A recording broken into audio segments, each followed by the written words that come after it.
Hey, Exile Heavy Night fans, this is Chris Bolts, and I'm coming in with my episode review of this week's episode number 8, Wandering.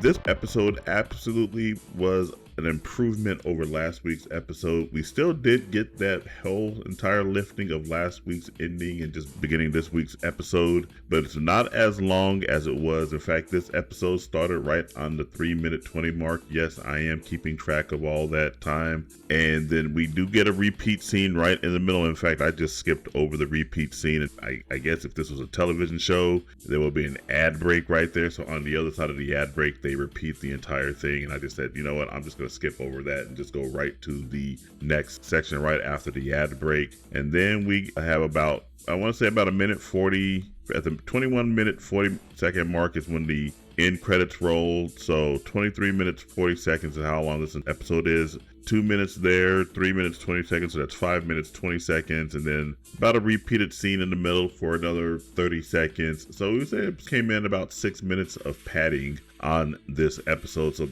that is this series' ultimate problem, is just the padding and the exposition. The exposition in this episode was not as bad as it was in last week's episode, but what they did this time around was they did try to make it seem more, what's the word I want to look for? When it came to the exposition, a lot of things were happening while Elymas was talking, so the exposition actually worked out to its favor in this particular episode. So let's go ahead and just get into some of the recaps right here. Now, Elymas and Ruche defeated the Golden Rana, and they earned themselves a Dazzling Rana decorative blade. That blade was worth 17 million gold. Ruche is flabbergasted that she has a weapon that is worth that much money. And we recall that Klein and Rice kicked her from the team over a weapon that was worth only 2 million gold. But here she is with Elymas, and she's got a weapon that is worth 17 million gold.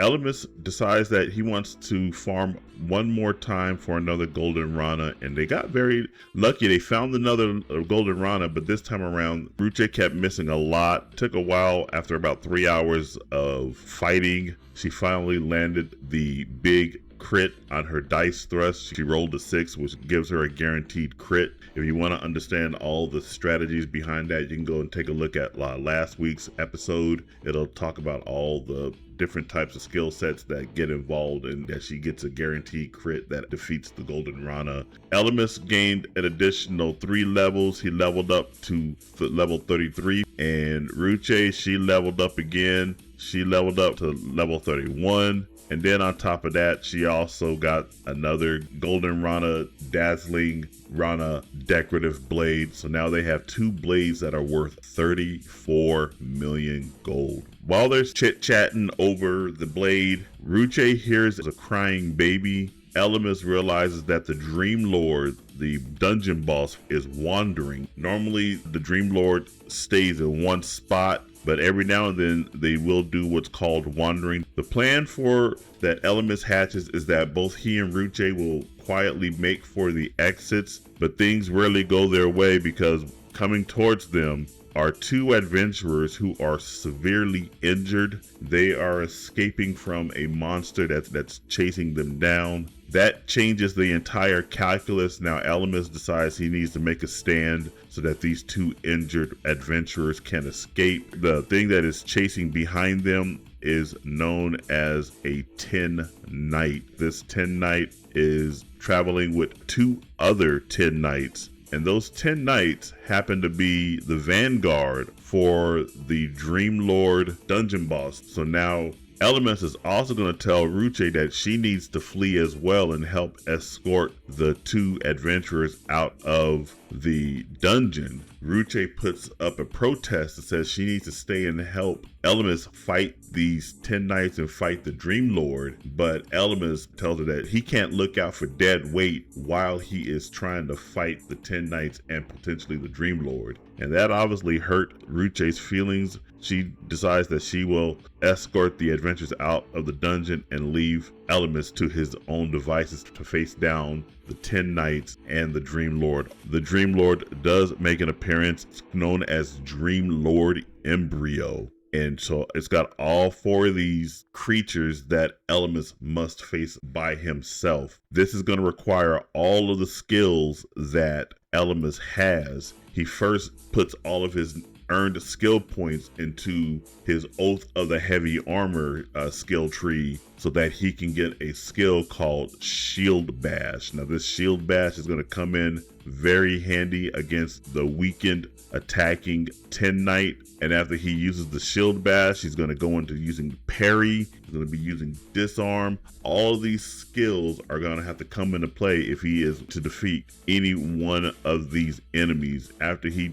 lands a couple of critical blows on one of the 10 Knights, he uses his Rampart Reflection and he is able to defeat one of the 10 Knights, but it's to no avail because the Dream Lord Embryo has a healing spell for the 10 Knights, which is called Repair, and it immediately puts the destroyed 10 Knight back into action. Since the Dream Lord Embryo is healing up the 10 Knights, Elymas has to take out the Dream Lord Embryo first. So he attacks the Dream Lord Embryo with a magic stone that he earned from fighting that toy bear. Earth Magic Stone happens to be his only ranged attack, and in fact, ranged attacks are the only things that will work on the Dream Lord Embryo. But Elymas makes 2 critical errors in judgment. The first one is thinking that Dream Lord Embryo would not attack its own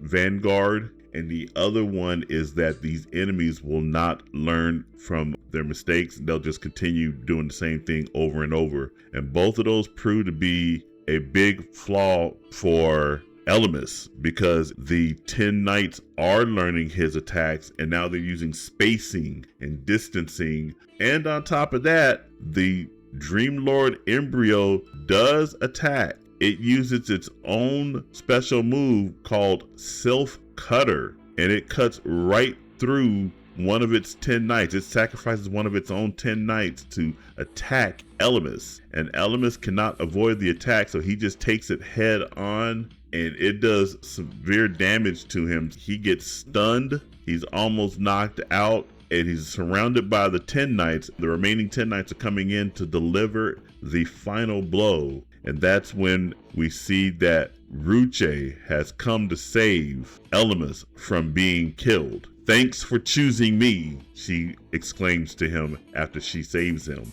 And that's the end of this particular episode. And we do have a preview of what's going to be coming for next week's episode. Ruche's crying for whatever reason. Elymas is still down and out, but now they both have to come together to take on the Dream Lord Embryo and its 10 Knights. So together they will defeat the Embryo. And next week's episode is called Dream Lord. So yeah, this particular episode was actually much better than last week's episode. A lot more action oriented. The exposition was not as grating as it was in last week's episode, which felt like a filler episode to me. The recap, or rather, I keep saying recap, but it's not a recap because they do just fundamentally just lift last week's ending and just brings it right over to this week's episode as the opening for the next week's episode. So it's not a recap. Whatever the case may be, it was shorter this week, so you got a lot more meat and potatoes on here, and we see that Elymas is still being that stoic individual, trying to be that loner. Thank goodness Ruche did not really abandon him. So I'm going to give this episode an 8 out of 10. I really enjoyed it. What did you guys think of this episode? Jump down in the comments and let me know what you guys think. And make sure you like, share, subscribe, turn on those post notifications. All that stuff really does help me out. And remember, this is Chris Bolt signing off, and I will catch you guys in the next video. Whoa. Now, before you guys do head on out, just want to let you guys know that in addition to being a content creator, I am now an independently published author. I have now published my very first book, and here it is right here, called The Confederate: Time Doesn't Stop for History. Now, this is obviously the hardback cover, but it does come available in a paperback and as well as an ebook. It's available through Amazon. And this book right here, it's about a character that I created by the name of James Rutledge Kennedy. He's a former Confederate soldier,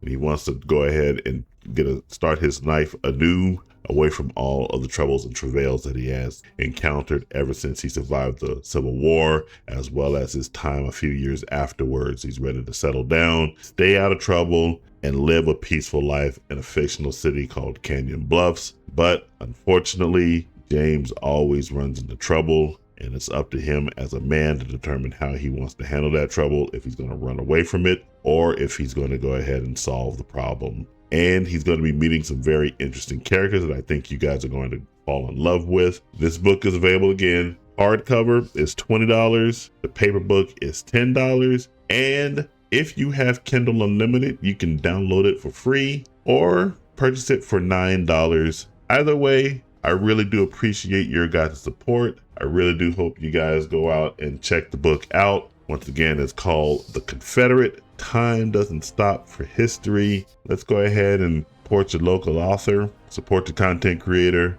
Whatever the case, if you check it out, I really do appreciate your support. Now, I will catch you guys in the next video. Take it easy.